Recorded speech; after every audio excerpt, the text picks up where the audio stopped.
সরকার budget না করে কিভাবে খেতে দিবে? এই সমস্ত ভিউ ব্যবসায়ীরাই আমাদের স্কেলের ক্ষতি করছে।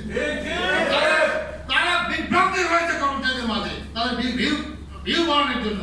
কাজে এগুলোকে আমরা বর্জন করব এবং আমি যতটুকু জানি আমাদের জামিয়াতে ঐক্য পরিষদ, যেটা আমাদের মাথার বড় সংগঠন, তাদের একটা প্রোগ্রাম আছে 11 তারিখে বাজেটে যদি পর্যাপ্ত বরাদ্দ রাখা না হয় তাহলে 12 তারিখ খেলা শুরু করতে হবে।